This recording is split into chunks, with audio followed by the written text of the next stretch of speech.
What is going on, everybody? Happy Wednesday. I'm the prop queen, Ariel Epstein. Thanks so much for coming on, as always. It is my last show until I'm on this mini vacation. I'm going away with my mom and my sister. So excited for a little girls trip. Shout out to Delta. I had to use my companion ticket, which is why my sister and my mom and I are going away. So going to my favorite place in the world. I don't want anyone stalking me, but if you know, then you know where I'm going. We've got a good show today. Mike Somich coming on from VSiN. Had him on with Stormy on Money Moves a couple weeks ago. Not only is he giving us Stanley Cup playoff bets for tonight, he's got Kentucky Derby. We've got the Kentucky Derby coming up this weekend. I've also got a great friend of mine, Joe Pisapia, coming over. You might know him from VSiN, BettingPros. He's great with NFL. He's great with Major League Baseball. In fact, he's got a very helpful tool when doing your NFL draft for fantasy. I'll definitely make sure to have him on when we get closer to that. But what is going on with my hair today? My hair is not enjoying me today. It needs to stop being fried by a blow dryer. Really excited to have you guys on today. It was a really good day yesterday in the betting world. I actually wanted to tweet out, last show till vacation, tune in. Mike Somich joining. Sorry, I'm like live tweeting this. Joining at 5:10 p.m. Eastern. Joe Pisapia joining at 5:30 p.m. Eastern for baseball picks. And I'm so bad. Sorry, guys. We needed to do this earlier, and I'm just so late to the party. I'm already on vacation mode. What can I say? Like, you know, when you're a day before vacation and you just feel like, all right, we're done here. I'm making sure I get the times right so I don't confuse them. Okay, times are right. Yeah. Jessica talking in the YouTube chat. I need to sit down. My hair always makes me feel like it deserves a minute. Okay. Last show. Where we went right last night. Really good night yesterday, except for, of course, the best bets ended up going 1-1 because Logan Webb did exactly what I figured he would do. I'll get to in a second. Yankees lefty Carlos Rodon, of course he goes over 6.5 strikeouts yesterday against the Orioles. Mid-major Matt and I were saying this number was really weird that we were getting a 6.5 against the O's. It shouldn't have been 6.5. It should have been 7.5.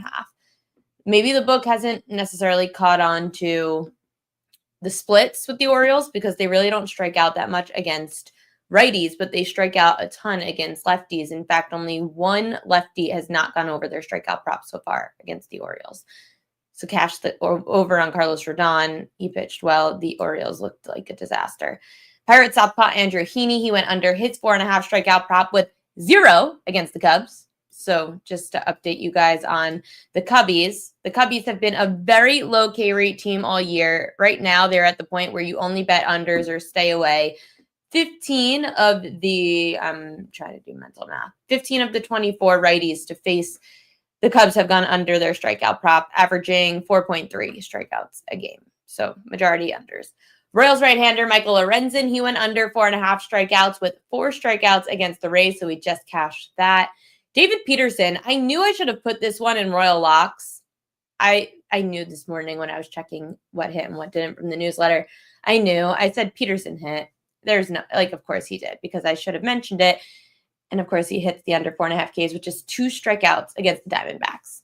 The D-backs are another one of those teams that it is under or nothing when betting any righty or lefty, especially lefties. 7 of the 8 lefties to face the D-backs have gone under their strikeout prop this year, averaging 3.3 strikeouts a game. Insanity that the Diamondbacks are just not striking out against lefties. The book clearly hasn't caught on because 1-7 to the under.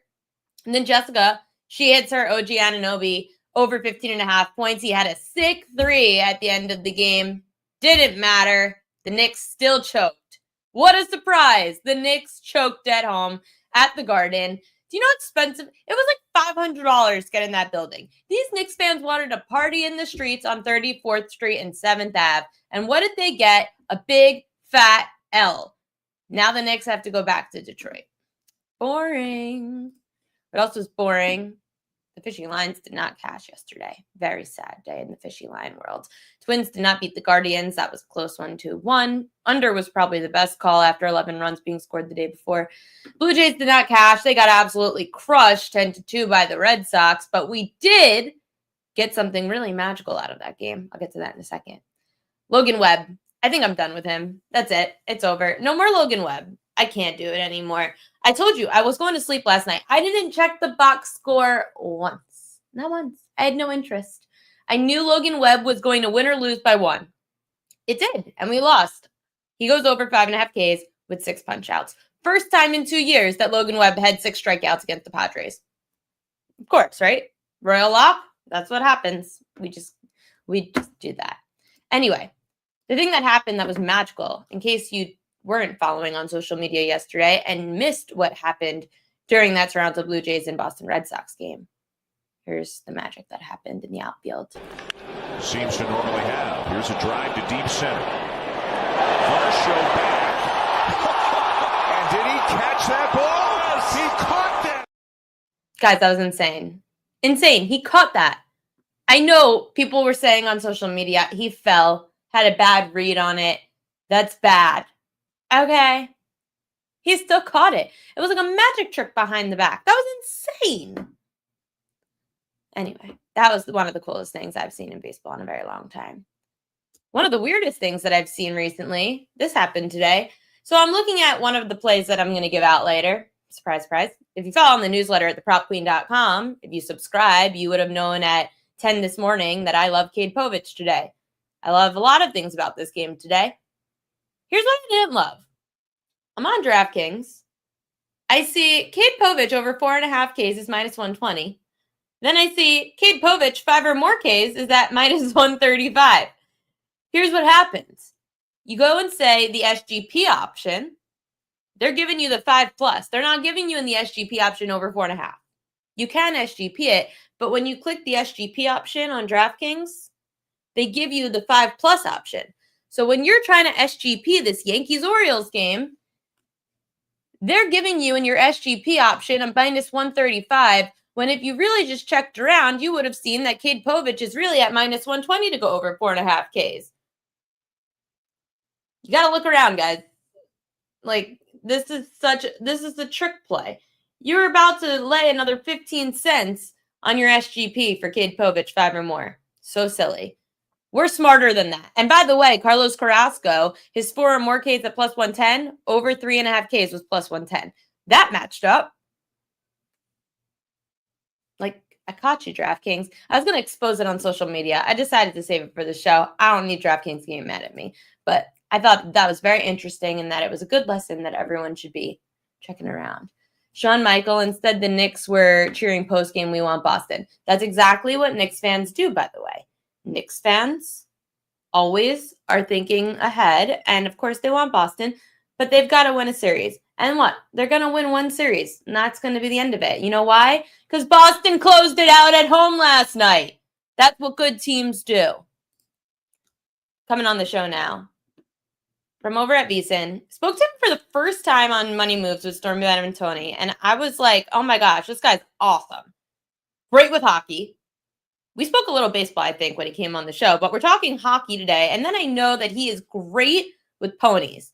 It is the one thing I don't know. I don't get it. I don't know ponies very well. I just do whatever he's going to say. Mike Somich joining the show. Thank you so much. Wait, hold on. I have to switch screens. Thank you so much for coming on. You got it. You got it. Excited to be here.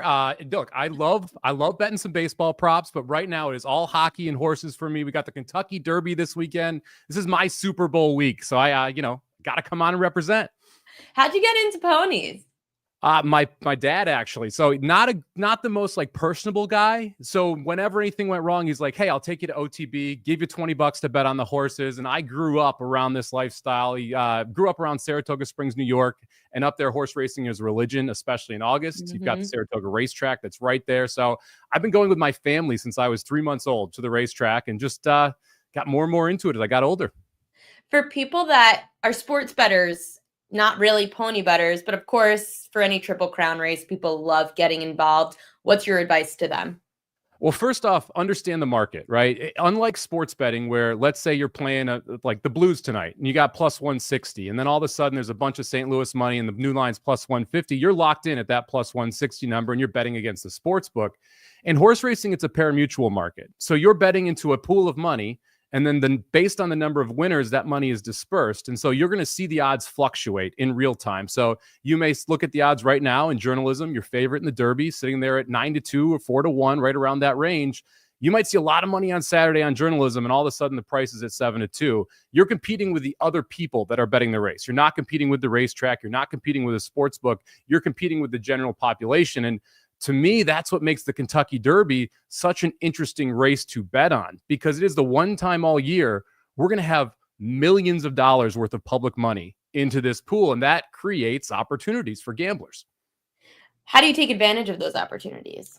Well, you fade the horses that are the storylines, right? And the big one this year is Sandman, the number 17 horse. You're going to hear all about him on Saturday. You've got a famous YouTuber or Instagrammer, TikToker, I don't know, Griffin Johnson, who has over 3 million followers on social media and is a part owner of this horse. The horse is named after a Metallica song. The band has gotten involved.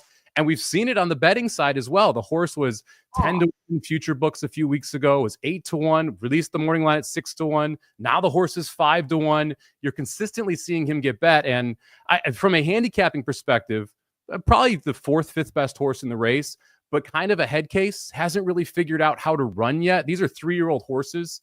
Horses fully mature between the 4 and 5-year-old age. And a lot of times the mind from a racing perspective isn't caught up with the physical attributes of the body.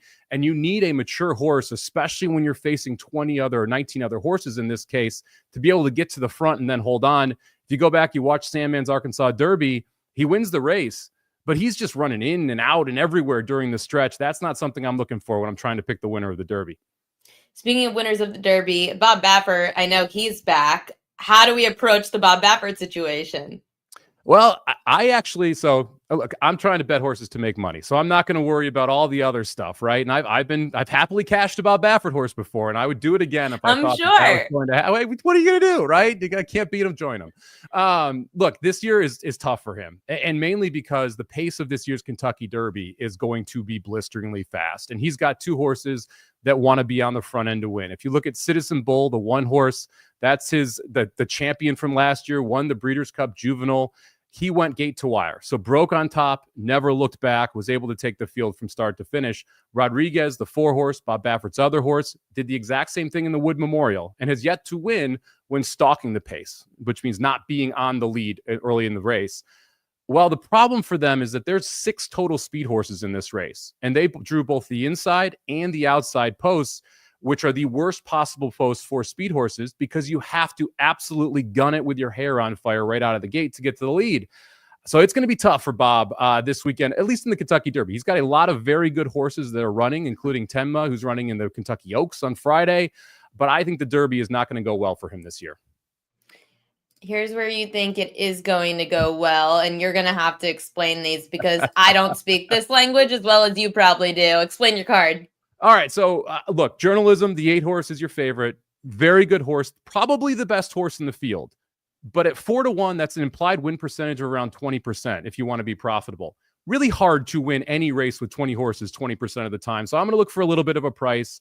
I'm going to go to the number 18 horse Sovereignty. Right now, 12-1 on the betting board. This is the forgotten horse because of Sandman. This is the one that's not getting the love. Sovereignty has won over the Churchill Downs racetrack before, won as a 2-year-old in the grade 3 street sense there. He comes from off the pace. The pace should be very hot, so that's a positive setup for him. Don't love the outside post, but I do love the price. I think 12-1 is an overlay there. I think he should be more in that 7-8-1 range. So happy to take the value there on Sovereignty. Now, the superfecta in the Derby, something that we got to talk about. This bet over the last 10 years, the average payout is $51,000. $51,000 for $1. So I'm listening. Yeah, I'll be honest. This ticket's not paying $51,000 because we do have shorter prices in the first spot here. So when you're looking at this ticket, if you don't really understand horse racing, let's start with what is a superfecta. A superfecta is the first 4 horses in the correct order to cross the finish line. Now, when you're looking at the ticket structure here, each slash demonstrates the next position. So I'm going to play at 8-18 with 8-10-18. with 3, 8, 10, 14, 18, with 3, 8, 10, 14, 18. That means that the 8 or the 18 has to win the race. The 8, 10, or 18 has to finish second. The 3, 8, 10, 14, or 18 has to finish third. And the 3, 8, 10, 14, or 18 has to finish fourth. That'll cost you $1 for $24. And realistically, if we hit this, we're hoping for around $2,500, maybe $3,000 back. Hey, I'll take it. It's I not love bad. that. It's not no, bad. that's not bad. And when you sent that to me today, I'm like, okay, that's a little different than what I'm used to, but I'm listening. Okay, that's awesome. Thank you for that. We know that people love to just be able to get little bits of money in on this. People just love to have a leg in the game, no pun intended. So Kentucky Derby stuff, make sure to check out Mike's stuff all over his socials. Now let's go to NHL, which I understand more than ponies, which isn't saying much. No, I'm just, at least I know how like hockey works. Like I know how to bet the sport. I just don't handicap it. Caps minus 120 in regulation. Why are you going with Ovi and his crew? Yeah, we got a closeout game in Washington tonight. They want to take care of business at home. Game 5, one of the most important games in a series in the NHL, especially when you're playing Game 6 on the road. The last thing you want to do, being up 3-1 and then heading home, lose that Game 5, have to go on the road for Game 6. All the pressure then goes back onto the home team in that Game 7.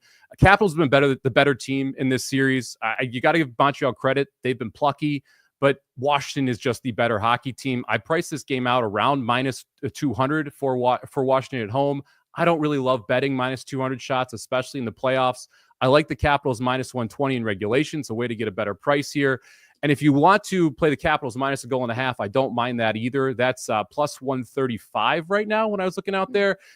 In closeout games in the NHL, we're seeing the goalies pulled with on average 2.5 to 3 minutes left in the game. That creates a better shot at the puck line because you have more time with the empty net. So in closeout games specifically, I don't mind playing the puck lines as well. And then prop for me in that spot, we're going to go with Cole Caulfield here, over 3.5 shots on goal, plus 120 right now. His regular number is 2.5. It's juiced pretty heavily, minus 185 last time I checked. He has been a shot machine in the playoffs. He's taken 21 shots on goal through the 4 games, including an 11-shot effort in Game 3. He's also had 11 shots blocked in those 4 games. So he's just firing the puck at net. In a game where his team is on the ropes here, I expect he's going to come out as the number 1 offensive player on their squad and shoot the puck quite a bit. So we'll take over 3.5 shots on goal there, plus 120 as well. Then you got another dog right now, plus 155. You're loving the dogs. Now, before you get to explaining why you like the St. Louis Blues, the Stanley Cup playoffs have so much value, especially with dogs, especially when it gets to the futures market. How do you find that value? Well, I think you got to kind of price it game by game. One thing that I think people do incorrectly is they just assume the price should be the same every single game. And if you look at this Blues-Winnipeg series, I think it's a great example of that. We saw Winnipeg minus 200 in Game 1, minus 190 in Game 2 against St. Louis when they were at home.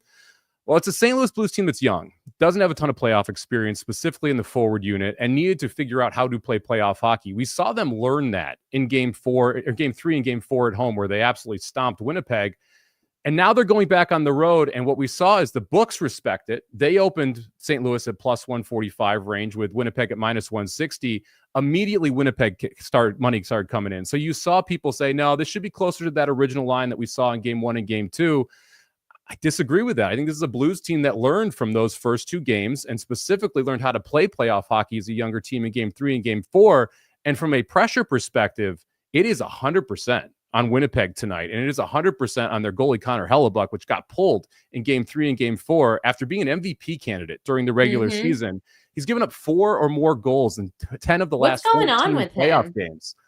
But his defense is letting him down. To be fair to Connor Hellebuck, like, you're not the only one that's come on the show and said that it's his defense's fault. These opportunities the Blues are getting are grade A chances, and it's like 4 or 5 of them a period. It's not 1 or 2 here or there. The defense has to pick it up. They've got to play better in transition. They've got to play better behind the net, not turn the puck over. But he's got to make some big saves at some point because that's part of this too. So in my mind, when you're looking for plus money prices that you want to back, you've got to find spots where the market is off because they're not respecting a change or the change isn't being brought into account enough. And in this case tonight, I don't think the change is being brought into account by the market. I think that St. Louis should be closer to plus 140 in this spot. You get him as high as plus 160 in the market right now. So I like the Blues quite a bit tonight just from a value perspective. Yeah, I love playing it for the value. Just like Stormy Bonatoni came on a few days ago, and she mentioned how when these series shift so much because of one game. Now, of course, we're seeing teams like Florida up 3-1 in that series. Stormy was talking about finding value, though, in the futures market. How often do you play the Stanley Cup playoff futures market? I do quite a bit. I actually bet Colorado 14-1 to win the Cup yesterday. They're down 3-2 against Dallas, but they're minus 180 favorites going back home. They've outplayed Dallas in 4 of the 5 games. And if they win this round, if they get past Dallas, they're going to be your Cup favorite heading into the second round of the playoffs. They're going to be at somewhere around that 3.5, 4-1 type price range. I'll take a shot that they're going to be able to win back-to-back games and take that 14-1 price. I think you have to look at it from that perspective as well, because if you follow the Stanley Cup odds, you see such fluctuations from game to game based on how these series are playing out. You can build a portfolio even if you hadn't bet anyone coming into the Stanley Cup playoffs in that Stanley Cup champion market just because of the odds adjustments that you see. I like Colorado, good example right now. I love them at 14-1 because I think they get past Dallas. And if they do, your ticket has an immense amount of value. I'm concerned because the Carolina Hurricanes have been the favorites to win the Stanley Cup, and having to go to double overtime against the New Jersey Devils last night, a team that everyone thought was going to get an absolute whooping. Granted, it was a 4-1 series, so they win it in 5. It kind of was. Just to have to go to double overtime, what is happening? How concerned are you for Carolina going forward?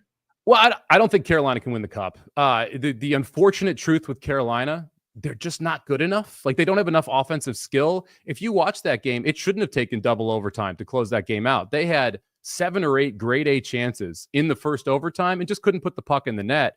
And that's been the problem with this Carolina team the last couple years. They tried to remedy that by trading for Mikko Rantanen midway through the season. He didn't want to sign a long-term deal, so they shipped him to Dallas at the trade deadline. They needed that offense. They needed that playoff scoring. They are great from a puck possession and creating chaos in your opponent's own zone, but they just can't finish. And at some point, that's going to come back to bite them. I think it's going to be interesting when we see the Capitals take on the Hurricanes and those two different structures, because the Capitals can put the puck in the net, but Carolina will really control the play. The question is, can Washington take advantage of the opportunities they get? I feel like with Ovechkin on the Cap side, they're like the public side because everyone just knows Ovechkin and the Capitals versus the Carolina Hurricanes. Oh, 100%. And you see a lot of public money in hockey betting because, like, for instance, the Kings should be bet more than they are in every single one of these games against Edmonton, but everyone wants to bet Edmonton, and so they're going to back Edmonton. There are examples in the NHL. I mean, even the Las Vegas Golden Knights, they won last night, but they shouldn't have been minus 258, I think it was, favorites. You get plus 200 coming back on the Wild. That series has been closer than what that line's showing. But you don't have a bunch of people that are running to the window that don't know much about hockey and saying, oh, I want to bet the Minnesota Wild. Oh, I really got to back the LA Kings against the Oilers. So you got to kind of fade the public in certain spots there as well. It was kind of funny listening to Mike Palm over at Circa saying that it's a big win for them if Vegas loses, but it's another big win if they win because people come into the building to watch the Vegas Golden Knights, so they make money that way. But if they win, then the book loses. It's an interesting situation out in Vegas. If you've never been to one of the Vegas Golden Knights stadium swim parties in the playoffs, you are missing out. Fun. They are a blast. I'm excited. I'm going to be there for the Derby this weekend, staying at Circa and doing the Mad Dog Sports Radio show for the Kentucky Derby. And I am pumped that I get a Friday night Blues game, and we get a possible Game 7 on Saturday with the Vegas Golden Knights as well. So it's going to be a heck of a sports weekend. Well, hey, if anyone's going out to Vegas, go see Mike Somich over at Circa and Stadium Swim. Tell everybody where they can find all your work. You can follow me on X at Samobom18, Samobom the number 18. You can find all my work I'm everywhere this week. Over on VSiN, Ready Set Bet every Saturday and Sunday, 10 a.m. Pacific to 1 p.m. Eastern. This weekend, you can find me VSiN at the track at VSiN Live on Friday at 2:15 Eastern Time, 11:15 Pacific, and then also on VSiN proper channel, Sirius XM channel 158, and Mad Dog Sports Radio. Kentucky Derby Saturday from 4 p.m. Eastern to 8 p.m. Eastern. We'll have 3 of the races leading up to the Derby, as well as the Derby well, and talk about all of those Game 7s. Wow, it really is your Super Bowl. Mike Somich. It's ridiculous. This week is nuts. Thank you so much for coming on, and good luck with everything this week. We'll talk again soon. You got it. I appreciate you having me. Of course. I'm getting better at letting guests off the show without them accidentally popping back up again. We've got 5 minutes until Joe Pisapia. What do I want to do? I'll do hitters and pitchers, or excuse me, hitters to watch, because I don't want to get to propaganda yet and then be cut off in the middle. So let me add those. Let me see if it'll let me. Oh, we've hit the limit. I told you guys, it only lets you add in 10 graphics at a time, and we hit the limit. So now I have to do this. One sec. Overs and unders. So of course I've only included the games that haven't happened yet. We have a lot of day baseball going on today. So hitter props to watch later up. Oh, that's a good idea. Batters up. I like it. My only concern is then what do we do for when it's under? Batters up, batters down. I thought about batters up a while ago, but then I was like, what do I do for unders? Anyway, overs for hitters to watch tonight. Brandon Nimmo has good numbers against Corbin Burns, hitting 400 with a double, 2 triples. Pete Alonso, 3 home runs in 15 at-bats against Corbin Burns and a double. Bryson Stott, a double and 2 homers against Jake Irvin. Bo Bichette hitting 357 with 2 doubles and a home run against Lucas Giolito, who, by the way, it's Lucas Giolito's first start of the year, so be mindful of that. Alejandro Kirk, 364 with 3 home runs against Lucas Giolito in his career. That's another good one. Jake Berger, 2 doubles and 2 homers against Luis Severino. And I think, where is that game tonight? That game is in Texas, so never mind. I thought if it was in Sacramento. So against Luis Severino, Jake Berger has good numbers. Jose Ramirez has great numbers against Pablo Lopez. Stephen Kwan also has very good numbers against Pablo Lopez. Apologies that this show is later than the Seattle Mariners game today. That started at 4:10. I know that J-Rod has really good numbers against Tyler Anderson, and he is over too. So I guess it's a good thing that we didn't have the show that early today. Unders. Kyle Schwarber, 2 for 16 with 5 strikeouts against Jake Irvin.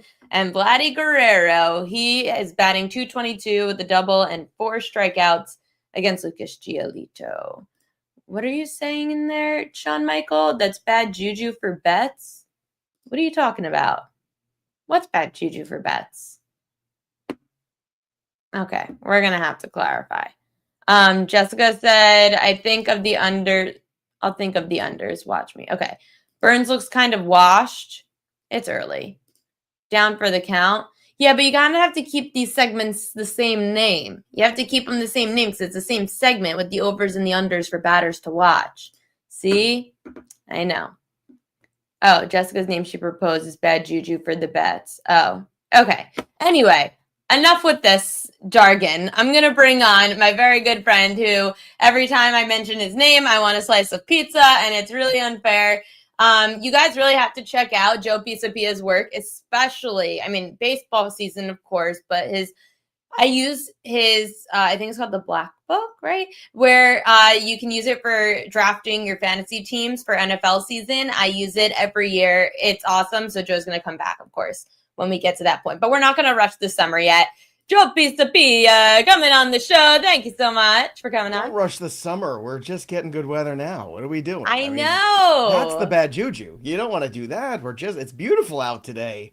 Finally, go outside, enjoy yourself. But I've been going for walks in the middle of the day to get away from the computer. Isn't it nice? Except you get tan and I don't. I do. I get tan immediately, and this is just the beginning. This is just the beginning. By the time it's August, forget it. This is I'm trying to get a jump start. I'm leaving for vacation tomorrow morning. Yes, you're always on vacation, which I'm jealous of that. Every time I see, pictures, it's Ariel on a beach somewhere. Ariel's like in Europe somewhere. I go nowhere. I have 2 kids. I coach football. Where do I go? I go nowhere. That's why you have 2 kids, and I'm just trying to keep my status on Delta. And once I lose my Delta status, I have nothing. There is no other purpose to live. I never know how to address you because you're fantasy pros and betting pros. And I know, right, like on this show, betting pros is what we're talking about, but you are both, right? I am both. I am both in our Fantasy Pros MLB channel. growing every single day. We're getting close to 30,000 subscribers there. We've got our daily leading off show there. Myself and the Welsh, who you got to have on the show. Welsh is fantastic, especially you're talking about prospects and things like that. But we go out there every single day. We have fun. We talk baseball, fantasy, betting, stupid things all the time. So we're very amusing over at Fantasy Bros MLB. So that's what we're in right now. We just finished our Q&A from 4 to 5 with our audience too. And there's very few daily baseball shows. You know how you're doing it every single day, try to get the props to everybody. We're out there. We do a betting segment every day. And, for baseball, there's so much of it, right? If you're not out there every single day, you're doing a disservice to the community. Yeah, and there's a ton of money to be made in Major League Baseball, which is why the books hate booking it. So let's talk about, I do this all the time. I hate StreamYard. It doesn't, I never know if it's going to X you out or not. I still haven't gotten the science down to producing the show. I'm not a producer, so I don't care. What I care about is giving out winners. Aaron Judge home run, Aaron Judge and Yankees money line. Why? Well, Aaron Judge is like John Wick to the Orioles. It's unbelievable what this guy's done. It's funny you say that, by the way, because my dad's an Orioles fan, and I think he might like John Wick more than the Orioles. I don't know. I don't know if the Orioles killed Aaron Judge's dog. I have no idea what happened here, but it has been relentless his entire career. It's almost laughable, the numbers you're getting for Aaron Judge right now. 317 batting average, 46 homers, 98 RBI, 106 runs scored in 109 games against the Orioles in his career. He's facing Povich today. I mean, I think they're regretting moving the walls in a little bit in this ballpark. After yesterday, they might be regretting that. It's tough. I mean, yesterday was 3 home runs in a row, right? 2 from Ben Rice here, and I can't believe I'm on here talking Yankees with you and talking up the Yankees as a Mets fan. Like, this is brutal that I have to do this today. Great torture. But I'm about money and I'm about business, and this number at 210, it's even gone down in some markets already into 190 I saw on FanDuel before we came down here. So if you put it with the Yankees money line, you think they're going to go out there and give a good offensive performance yet again. I know Carrasco's on the mound, so you don't feel great about it, but you're getting plus 340. And then the alternative is you can also just put the Yankee money line with Aaron Judge to drive in a run, which is right around like just about even money. And that's a little bit safer of a prop too. You keep thinking he can't possibly keep going out here and hitting home runs against the Orioles. And then every time he goes up against the Orioles, he goes out there and he hits a home run, it seems like. It's crazy. Yeah, so if you take Aaron Judge to record an RBI and Yankees money line plus 187, so nice odds. How much do you consider Aaron Judge hitting a home run yesterday when considering like an Aaron Judge home run prop? If it was anybody else against any other team, I would say this is pushing the limit. You've gone too far, Joe. But I read the numbers to you. It's absurd. And every time we get to this point against the Orioles, we say, okay, well, I guess we just all bet on Aaron Judge against the Orioles. But you know what? It pays off. It pays off almost 50% of the time. That's pretty good at this rate you're getting it. So once again, I think the smarter players are just looking for the RBI, right? He just crushes them. So this is the safer play. But if you want to have some fun, bet the home run as well. I bet the home run yesterday. The home run hit. Very happy about that. And I think you have to look at it right now and say it's not just the rotation too, it's the bullpen as well. The Orioles have the worst ERA in baseball. They've been absolutely dreadful. What an incredible disservice to this fan base that not only did they let Corbin Burns walk, but they didn't take any of the prospect capital they had, the Kobe Mayos of the world, the Jackson Holidays of the world, all these players where there's no room at the end for them. And it's all kind of just smushed together right now. And you can't get all these guys playing time. And now Westberg's hurt and all this stuff. And they didn't get somebody else for this rotation. Why couldn't they have gone out and got Garrett Crochet? Why did the Red Sox in their own division move their prospect capital, but not the Orioles, a team that was just in the playoffs? It makes no sense to me. Sagana wasn't the answer. Charlie Morton's certainly not the answer. So the Orioles are really up against it right now. It's so sad. They were a team. I said, you know what? At 12-1, they're worth sprinkling a little bit on to win the World Series, like preseason, because you look at this team 2 years ago, the Orioles had no ace, yet Brandon Hyde, their manager, led them to winning the American League. They had the number 1 seed. They lost in the playoffs. I will attribute that to inexperience. Fine. They didn't have an ace this year. I said, okay, maybe they go get someone and I get it ahead of the line. Nope, never did. Never got a person. They're not going to even probably get someone at the trade deadline. No, and I don't even know if they can compete at that point too. That's what's so difficult right now for the Orioles, and it's a bad job by the organization. I don't know what they were thinking about. I know Young is pitched okay. Povich, I think you're seeing some spots there. I know Sagano had a good Grayson run Rodriguez start. is hurt. But That's the who thing, they're hoping for? They were counting on Grayson to lead that rotation. So stupid. But that was such folly because you're talking about a guy who's never had a 180 inning season, not a guy that's led a rotation before, a brilliant, young, talented pitcher. But you need more than just that. You can't put it all on his shoulders. And then it's funny because you look around Major League Baseball and some of these other teams, look at what the Rays have done once again, growing this young pitching. And it's not just, the Pepios and the Bozes and these guys that they've acquired over the years in these trades, but it's also Ian Seymour who's going to be coming soon and a lot of other pitchers. So they have this pipeline there where they just keep turning it over time and time again. And the Orioles are sitting there now. And I feel like, there's a chance they might be the fourth best team in that division when all is said and done. I know it sounds crazy when you look at the talent, but that pitching staff is that bad, and Sagano is not the answer either. No, he is not. The American League is honestly wide open to me, Joe. Yeah. The National League is so strong. I don't see a world that the National League doesn't win the World Series. Whoever gets through the National League is freaking good. American League? I mean, I'm going to have question marks on anyone who even makes the World Series. Who do you think has the best short series rotation in the American League that they can throw out there? It's a great, serious question to ask ourselves at this point. I love Detroit Detroit anymore with all their injuries, right? I love Detroit. Okay. They were my pick to win the division, actually, which is probably going to be Minnesota because that's why they were favored preseason for some weird reason. It's going to end up being Minnesota, and we're all stupid and the book's smart. I like Detroit a lot, and I like Seattle, but they can't hit, so I'm done with them.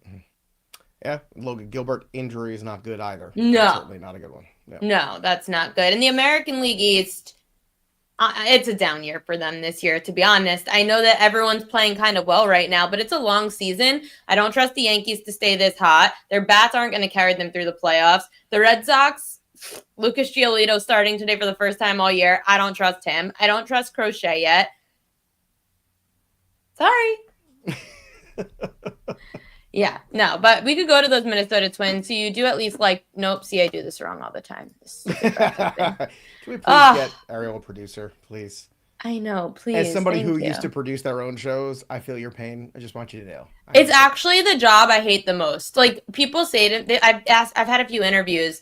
People have said, what's the hardest thing, in starting a business, starting the whole, I go, producing. They're waiting for me to explain to them, it's hard to distribute everything on social media. It's hard to do all the hours. No. I don't mind any of that. I hate producing. Producing and hosting at the same time is a bear. As somebody who did it for years and years on a daily basis, it takes a little while before you get it. Now we're so lucky we got a producer who does it for us. Now I just have to. Oh, now he's bragging. Well, I do have to do reads every day for low testosterone meds and things like that. So it's not all sunshine and roses. Hey, you got to know your audience. That's right. That's right. Let's see if we can get some sent to the Colorado Rockies because. Oh boy. Oh boy. Well, I know my audience. They want winners. You like the Twins on the money line today. Why? Well, it's just a simple fact of you're looking at who's on the mound, right? So I think, when you have that doubleheader, on top of that too, you have an opportunity here with Lopez, who you're in a spot with him where, I know he was dealing with injury earlier in the year. Yesterday, you had the Cleveland Guardians get a W. Bobby pitched better. Clase was in a good spot there. But going against Ortiz tonight, I just feel like there's a good chance here the Minnesota Twins can come away with a victory. And it's just such a marked difference of the pitcher you're getting right now. And I know Pablo Lopez, again, out of the gate, not exactly what we wanted. Then he had the hamstring issue. But I think getting back on track in division game, I think it's very important here. And coming off the loss last night, you always have that better win probability the next night too. So give me the Minnesota Twins with Pablo Lopez too. It's a good spot here. And the Twins lineup hopefully is going to get some more reinforcements soon. I don't know how long Royce Lewis will play for, but apparently he's working his way back. We'll see if he can stay on there for, I don't know, more than 10 games in a clip. We'll see. Yeah, that poor guy. He's really got it. I feel so bad for him because what was it, 2 years ago that he went on that stretch of crazy home runs in a row and got hurt again? Was it last year? Last year. It just feels like an eternity because you never see him. It's so sad. He could be so great. Sean Michael wants to know, are doubleheaders always do not bet? No, I think you have to be careful. I think that's one of those things, too, where you watch what happens in that first one and you see what the lineup looks like in the second game. There's lots of good opportunities, I think, sometimes when you see those guys that don't play in the second game. If a guy's pitcher's working with a different catcher they're not used to sometimes too, or don't perform as well. There's lots of little nuggets, I think, with double headers where you can actually get an advantage betting baseball. So you just have to be willing, again, to put the time in. Football is so much easier because you have so much more time to address those little idiosyncrasies. With baseball, you have like a few hours, and that's just not always enough for everybody. That's how I feel with day baseball. If I want to bet afternoon baseball, I look at it and I say, oh no, this is going to take double the time to handicap. So it depends on if I really want to put the effort in to be that disappointed or not in the result, because that does tend to happen. Christopher Sanchez under 5.5 Ks. Why are you going there? Well, I mean, he just had an injury issue, right? So how far are we going to push him tonight? I think that is really important to ask ourselves that question. So I don't think he's going to go necessarily 5+ innings, right? So all on top of that, he's facing a team that is not as strikeout prone as, say, the Rockies or some of these other clubs that you're getting out there. So I think there's opportunity here for an under, and unders aren't always sexy, but even if he comes away with a good performance and 5 strikeouts, I think if you're the Phillies, you're not pushing him necessarily. You're waiting for Ranger Suarez to come back, and Christopher Sanchez is a big piece of this rotation, right? Aaron Nola hasn't pitched great to begin the season. He's an intriguing buy low, though, because we've seen this before with Aaron Nola, and the good thing about Nola is his durability. He will go out there and make starts, but Sanchez just coming off a game where he did not look good against the Mets. He looked like he was really struggling quite a bit. Came out with an injury. They said everything's fine. Okay, sure. Maybe everything's fine. Was it fine enough to get him through 6 innings? I'm just really skeptical you're going to get that. So when you're taking away pitches or putting him on a pitch count tonight, just to be safe and sure, I think what you're looking for is an under with Christopher Sanchez on this strikeout number, and you're getting a good -110 on it. Yeah, it was 8 days ago that he left his last start after 2 innings with left forearm soreness, played catch over the weekend, and felt fine, is what they say. Hey, listen, I like the matchup too, because against Washington, they're not that much of a swing and miss team, a little bit more towards lefties, but again, I think to your point, they're going to be extra cautious for sure. How's the Phillies bullpen looking? Like the Phillies bullpen, like Alvarado's been really good. Romano's been terrible recently, maybe a little turnaround. But, you make that point about that Nats lineup too. Nats lineup is plucky. They can go out there and put up some runs. The Mets learned that the hard way a few days ago when they blew a 7-run lead to them. So that was keep that in crazy. mind also. That one of the most devastating losses you've seen in a while?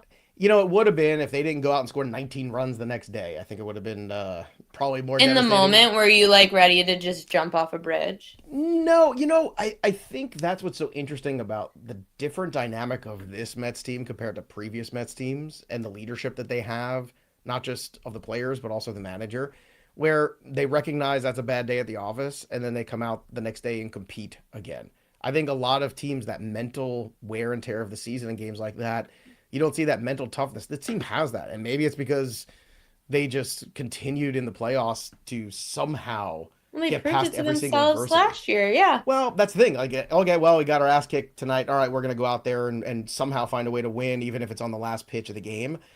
That mentality kind of sticks. It's one of those things, you learn how to win and you learn how to lose. Some teams don't know how to win. I feel like this Mets team might have figured that out, which is something I'm not used to as a Mets fan. It's something I'm used to seeing the opposite.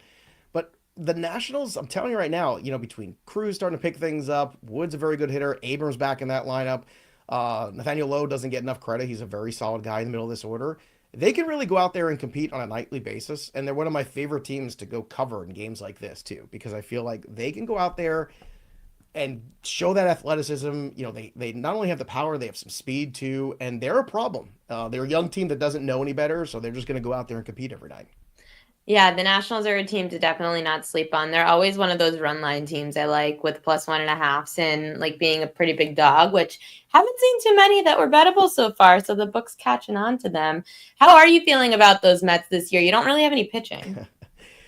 Do we not have pitching? Because the ERA would suggest differently. Just saying. It's April. We don't have any name pitching. Well, it's April. The Orioles would be begging for some of that pitching right about now. There's a couple other teams that would be begging. So are you claiming you're the Orioles of 2 years ago? What I'm claiming is this. Some organizations, Stearns has done a very good job. It's something the Rays used to do very well.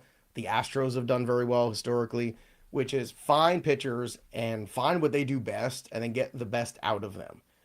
And you saw it last year with Sean Manaea. You saw it last year with Luis Severino. You saw it this year so far with Canning, with Holmes. You've seen it. Peterson and McGill look really good. You look at some of the deeper stats on McGill. They're some of the best you're going to find. And I write the pitchers up for the Baseball Black Book every single year. And Peterson and McGill were two guys that stuck out to me because I said, if we just leave these guys in the rotation, I kind of wonder if they could really become good, solid, middle of the road guys. But what this Mets front office has done is, again, find guys with talent. Griffin Canning, we've seen him have good starts for the Angels and then have awful starts. So what's going on there? Is it pitch mix? Is it continuity of delivery? Is it mechanical? Is it just as simple as confidence? What they've been able to do with these reclamation project guys is stunning, and I think you got to pay attention to it going into next year. Kodai Senga's been very good as well in that rotation, so we'll see. We'll see. They know they need 10 pitchers to get their Major League Baseball season at starters, and they understand that it's about buying in bulk and trying to get the most quality you can. I mean, you guys have the most wins in baseball right now, which is pretty crazy to think about. And the Atlanta Braves, they were a team in that National League East that I said had a lot of question marks. I didn't think the Braves deserved to be favored to win that division. Thought it was the Phillies that should have been favored preseason. You guys are surprising me. We'll see if it fades. Spoken like a true skeptical Yankee fan and the big brother of the little brother. Hey, I'm not high on the Yankees. I'm the first one to tell you, this team, if they make it to the World Series again, I will be shocked. It's not an impossible road. I think they're going to have to go out and acquire another pitcher. I think you would agree with that, right? Fried has been terrific. No Garrett Cole is a huge difference there. And Carlos Rodon's been very inconsistent. So you need another starting pitcher. I would love Luis Castillo to be dealt to someone, but right now Seattle's leading the West. They are for now. We'll see if that holds, though. Logan Gilbert, again, you got to hold your breath on that one. Oh, no, I am very concerned. And then these central divisions, they're very interesting too, Joe. Because central divisions, you got the Tigers leading the way, the Guardians and Royals. These are all young, fun teams. And then the Central in the National League, you've got the Cubs, the Reds. They're also fun, like the Reds, fun young team. I know a lot of people like the Reds to go to the playoffs this year. Any fun young teams that you were high on to start the season? Well, what's so interesting about the Royals is that the Colorado Rockies, if you can believe it, the Rockies have the lowest amount of runs in Major League Baseball scored, 94, right? Oh, really? Same. No, that's so crazy. In Colorado, the Royals are tied with them. That's how bad the Royals offense has been this year. So Pasquantino hasn't hit. They haven't just gotten enough help around Bobby Witt. Jack Caglione is tearing it up at Double-A. Does he start playing the outfield a little bit more? Do they try to get that bat in the lineup? Do they want to rush that prospect? I don't know. But they got to do something because this offense has been absolutely dreadful. And then the National League Central, I think the story has got to be the Reds pitching staff so far. Hunter Green has been fantastic. Nick Lodolo. He finally looks like an ace, Hunter Green. I'm so excited. And we've waited so long for Hunter Green to emerge and be that guy. Now, can he do it for 30 starts? That's the question he has to answer this year. We don't mention Nick Lodolo's name on here, by the way. Well, I just did. So if it's a faux pas, I apologize to the audience, but that's what I've done there. And then on top of that, you've also got Brady Singer pitching very well for them as well, which I thought was a really low-key, interesting signing. Yeah. Don't count the Brewers out there. I still have the Brewers winning this division because they're going to get Brandon Woodruff back. He made another rehab start today. It was a very good one. They just got to Oh, great. He'll pitch another 10 games. They have Peralta, but they've also got Logan Henderson, Jacob Mizorowski. They've got Rodriguez. They've got a lot of guys in this AAA farm system. You saw Logan Henderson a couple weeks ago. They've got pitching depth, which a lot of other teams in this division don't. That's why I don't like the Cubs, because once Justin Steele went down, that was a big problem for me. I just don't know how they come back from that. And Imanaga also got taken out yesterday, right? Yeah, it was just cramps, so you got to hope that's not anything more serious than that. It seemed maybe a dehydration issue or something to that effect. But the three guys they couldn't afford to lose, Kyle Tucker, Imanaga, and Justin Steele, and they lost one of them in April for the year. Yeah. That's a huge blow to this team. Joe Pisapia, let everyone know where they can find you. Well, you can find me every single day, Fantasy Pros MLB, and of course, on Fantasy Pros, hosting all the NFL content there too, Betting Pros during NFL season, and of course, over on Sports Grid, hosting the Sunday morning baseball and football shows over there. And you can follow me on X at Joe Pisapia 17. It's easier, to avoid me, I think, just at this point. No, it's not. I can't believe how Oh. long I've known you. It's been I like know, 6 years already, I almost was a going to say, decade. it's like COVID-ish time, I want to say, right? 2019 is when I joined Sports 2019. Grid. There you go. Wow. We Yeah, do go almost back a a ways now. decade. We're old. Well, speak for yourself. Joe Pisapia, thank you so much for coming on. Good luck with those games tonight, and I'll see you again soon. Thanks for having me. Let's produce this well. Yes, did it. Got a bunch of things to get to before the end of the show. Oh my gosh, 9 minutes to vacation. Let me get rid of some things so that I could add some other things. Did I add everything? Let me just make sure I have everything in the show. I think that's everything. Perfect.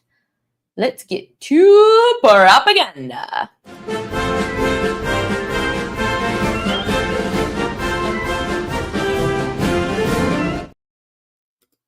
We have not gotten to the association. Here are the most bet on props in the NBA tonight. First, Jimmy Butler over 18.5 points. It's a number that Butler has gone over in 2 of 3 games this series. Remember, he missed game 3. He went over in 1 of 2 in the regular season. Fred VanVleet, your second most bet on prop in this game, to go under 3.5 rebounds.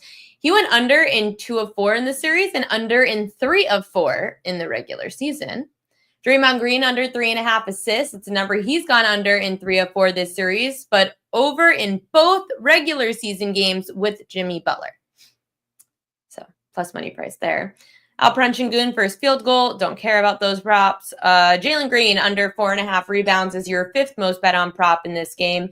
Green's gone under 4.5 rebounds in 2 of 4 this series. Went under, though, in all 5 games in the regular season. Something to keep in mind there. For the late game between the Lakers and the T-Wolves, we'll see if Hakeem's crying later or not, because the Lakers have a chance of being eliminated. Your most bet on prop, Anthony Edwards, over 11.5 assists and rebounds. He went over this in 3 of 4 so far this series. In the regular season, Edwards had 9, 10, 7, and 11. So going under in all 4 of the games in the regular season, but has gone under in 3 of 4 this series. Rudy Gobert, you definitely aren't betting an over on him tonight. Everyone's on the under. Granted, I don't like siding with the public, but his points props have been, he's gone under 7.5 in every game so far. He hasn't had more Gobert than 6 points in this series. Did go over in he went over in all the regular season matchups, Gobert. Just in the postseason has not shown up offensively. And of course, Julius Randle's back, so maybe that plays a factor. LeBron James under 16.5 total assists and rebounds. He went under in 2 of 4 this series. Regular season, LeBron had 9, 12, and 23 rebounds plus assists in this matchup. The only one with Luka was the one that LeBron had 23 rebounds plus assists. LeBron, or is 27? Oh, something like that. I have conflicting numbers. Either way, he went over 20 rebounds plus assists in that matchup. LeBron's been more reliable on the boards than he really has been dishing the ball out, though. He's had at least 10 rebounds in 3 games of the series. So you could look to LeBron boards. I just have no interest in the assists because between him and Luka, it's been very hard to figure out the 2 of them. Baseball propaganda. Jake Irvin under 4.5 Ks for the night slate is your most bet on prop. Let's see, righties. 13 of the 21 to face, 13 of the 21 righties to face Philly have gone under. So majority do go under against Philly, averaging just over 4 strikeouts. So 4.2 strikeouts to start. I can't get a read on the Phillies. They're my Angels of last year. I stay away from any pitcher against Philadelphia. There have been games that the Phillies don't strike out at all, and then there are games that the Phillies strike out a ton, and I just have no interest in trying to play that guessing game.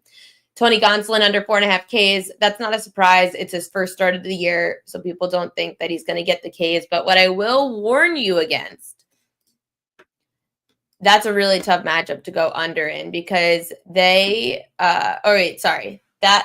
game already happened. I'm an idiot. That game's already going on. What's going on? Gonsolin had 9 strikeouts. What I was going to say is they're playing the Marlins. So what I'd warn you about is that the Marlins are striking out a lot. So that one went over. So the public lost. There you go. Those are your most bet on props in baseball. We had a lot of day baseball today, so some things changed. I feel like I wanted to get no. Okay, we have 4 minutes left. Let's get to. Oh my gosh, I am so scared to get this out. Oh boy, fishy lines.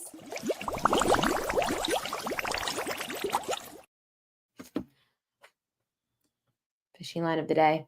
If you have the Prop Queen, if you subscribe to the Prop Queen newsletter at thepropqueen.com, you knew at 10 this morning that I had to bet against the New York Yankees. You also, if you subscribe to premium, which means that you get the morning newsletter. If you're basic, you get the only afternoon newsletter. The morning newsletter you get for premium subscribers. You could have gotten a way better number on the Orioles this morning at minus 108. Plus 102 was last night. This one makes me sad. First off, you'll see why I also like Cade Povich in a little bit. This is the fishy line of the day, though. The line has moved significantly against the New York Yankees overnight, despite them being the public side. Of course, people are loving the Yankees. They're hitting so well in Camden Yards. The Orioles pitching stinks. But dating back to last season, Povich does pitch better at home, the starter for the Orioles.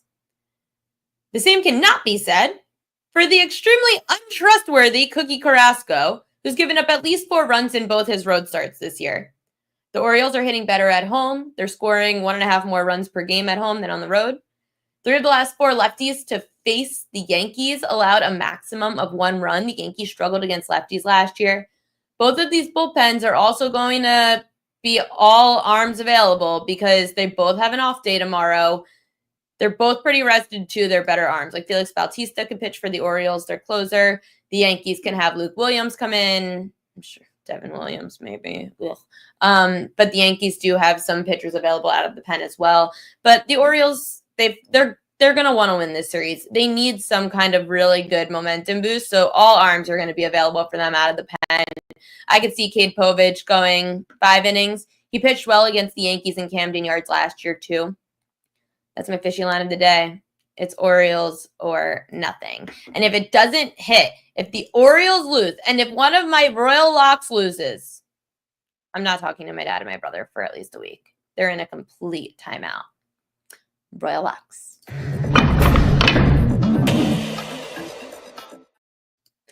Royal Locks of the day. We'll start with the game that is starting very soon. Minnesota's righty Pablo Lopez under 5.5 Ks. That starts at 6:10 p.m. Eastern time, so in about 12 minutes.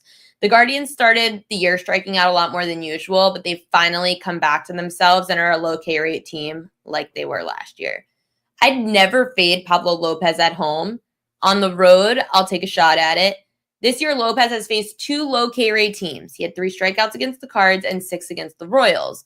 Yet looking at Lopez numbers last season, he averaged just over 4 strikeouts a start against low K rate teams, only went over 5.5 strikeouts in 1 of his 4 road starts against a low K rate team.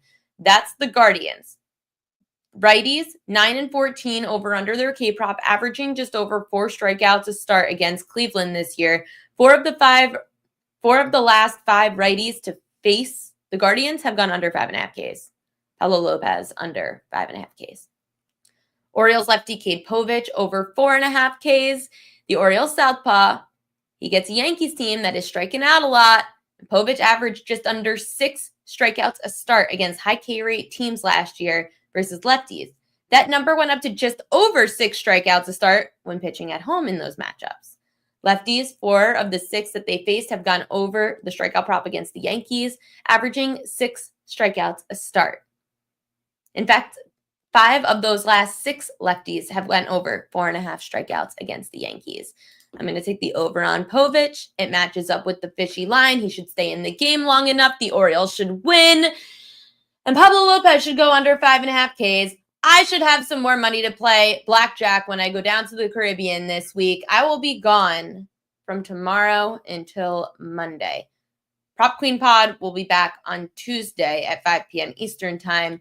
If you really miss me, you can subscribe to the newsletter, thepropqueen.com.